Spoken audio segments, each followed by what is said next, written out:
No, I mean it is crazy though. Like this is why like this is for the King's sake. Like this is awful. Like the fact of the matter is like literally And when you all four of these losses. If they lose again, all four of these losses is going to come down to the simple fact that the Edmonton Oilers employ Connor McDavid and Leon Draisaitl, and they don't.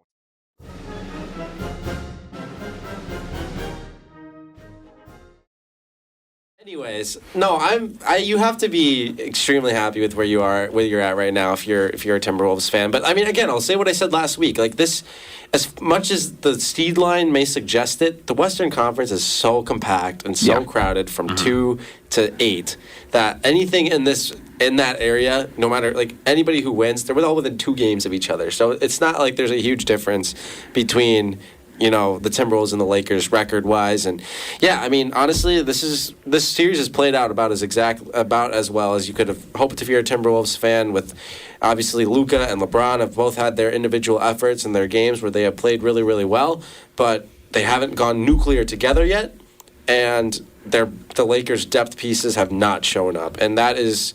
I mean, that's been the problem with the Lakers all year. It was going to be their problem when they neglected to go through with that trade for Mark Williams. Well, they couldn't. So I'm just saying, like that has been their biggest problem. Also, their biggest problem, number 5 on Minnesota, has been 100%. A superstar in this series. He has delivered every single time when it's mattered most, and has taken the Timberwolves to, I think, probably both Game 3 and Game 4. Every game were you've won on the back of Anthony Edwards in the 100%. clutch, and just making play after play, making the right reads, hitting big shots. Minnesota Timberwolves have gone as far as are going to go as far as he will take them, and so far it looks like he might be knocking out 2 of the biggest superstars. Yeah, I mean, analytically speaking, by goals saved above expected, Stuart Skinner's the worst goalie in the postseason. Minus 4.7 goals saved above expected. Aiden Hill, by the way, is 18th, or second to last, I should say, with minus 3.9. So is Connor Hellebuck, by the way, at minus 3.9. But that's we'll get to that. Yeah, but that's besides the point. Anyways, this is what we were worried about, right? I mean, with the Oilers, it's really, really disappointing that every single time that they've gone into this postseason that they think that Stuart Skinner is good enough to get them to the finish line, because he's not. And even when he's on, he's never on for a whole series, it feels like. It's either he's on for like 3 or 4 games of a series. Sometimes it's enough to get them a win in the series. Sometimes it's not.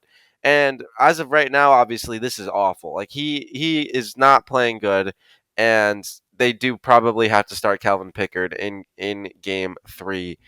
But the Game 1 comeback, that is a prime example of why Edmonton is still in this. And I firmly believe that Edmonton is still in this series just because Connor McDavid and Leon Draisaitl are still on the other side. Like, that comeback was, especially in the end, like that last goal, especially all McDavid. And that can be everything that the Oilers can be, is if they decide to show up for more than half a period in a game and play with that same level of intensity in the final 5 minutes that they did in Game 1, then that would be then they're in this, and they haven't lost a home game yet. So if you just go and win Game 3 and Game 4, you're back in the series. So Connor McDavid and Leon Draisaitl, they need to get some help. They are able to take over the series, and they've shown that in the last 3 matchups against the Kings, and they've shown that already in this series to some respect, because they did kind of start a comeback in Game 2 as well. So that just needs, the play of the goaltending obviously needs to improve. They don't get any better goaltending, they're cooked. They're getting swept. But if they can get a little bit better goaltending, even average goaltending, then these stars can take over the series, which they've already shown they can do. And then the series, then we're back on here. So it's going to start with the goaltending. And then if they can just win these games at home, like, there's no reason why they're out of this. Honestly, you guys were watching it with me. I really did want them to take Will Johnson there. Yes, I did. Just obviously that's a kind of a position of need. But right now it sounds like Jair Alexander might actually come back to the Packers, which I didn't know that before. I mean, if you're going to rebuild, especially after watching this draft where they didn't take a corner until the 7th round, if I had known that, that they were maybe working towards resolution with Alexander and that this draft was going to unfold the way that it did, I would have been extremely happy with the pick that was made. Obviously, I was a big fan of McMillan, as was a lot of people, obviously. So that was kind of unrealistic. So now you just go to the next best guy, and I think that they got a favor when Ibuka went a little bit before him. So now you get a guy in Matthew Golden who is outstanding, fastest guy in the draft, somebody who can be what Watson, what he would be when he's healthy. You might get him back middle of the season. If not, he's your replacement for Christian Watson. And obviously, the Packers' offense elevates when they have a guy who can take the top off the defense. And that is exactly what Matthew Golden can do if he can do nothing else. So that I love the pick. I love the way that Mark Murphy delivered the pick. Yeah. I love the fact that was awesome. that the first time that they take a wide receiver in my entire life, since 2002, where I wasn't born yet. It's the first time ever that they've taken a wide receiver since then. I love that the draft was in Green Bay when it happened. It was Mark Murphy's last year. It was Mark Murphy's last. This was his masterpiece last event too. Exactly. Like, this he is worked what he has for worked. it. Like, So yeah, I mean, as far as the X's and O's fit, it's great. Like I do think that he absolutely elevates this wide receiving core, especially when you combine that with the fact that they went and took another wide receiver in the third round as well, and Savion Williams from TCU, who's I think also a really good pick in his own right. But yeah, I mean, I'm ecstatic. I think it's definitely a reshaping of the offense, but I think it's going in a positive direction, and I'm excited to watch what Jordan Love can do. I want to take you back to your freshman year a little bit. Obviously, I'm sure it was a bit of an adjustment and kind of just getting used to the college game and playing with a bunch of the players, and really with kind of a roster that didn't have a ton of depth. I feel like last year, just in terms of pure bodies. I mean, like 10 healthy forwards for a lot of stretch of the season. So can you just sort of take me back through your freshman season a little bit and just kind of how things were for you during that time, and kind of what that was like for you, just sort of adjusting to the college game? Yeah, for sure. Freshman year coming in, so I got to get adjusted a little bit earlier than most teams do, just because I was here in the summer before my freshman year. And right away, I was competing against, Olympians and some of the best players in the world. And it was I was a bit shocked, a little culture shock just coming in. And I realized, okay, there's, three, four things that I really want to work on, for the season just to get to that level. And so there are a lot of things, just like strength wise and speed wise that you have to adjust to, but also like the hockey IQ part of it. The game's just so much faster and you have to make your decision so much quicker that that's something I needed to work on. And I was able to kind of get that. And then once the season started, it's a whole new level of difficulty just because it's all reading and reacting. And so just kind of getting the reps in through games throughout the season, I got more and more comfortable as the season went on. And about mid-year, I was, pretty comfortable and exactly where I wanted to be.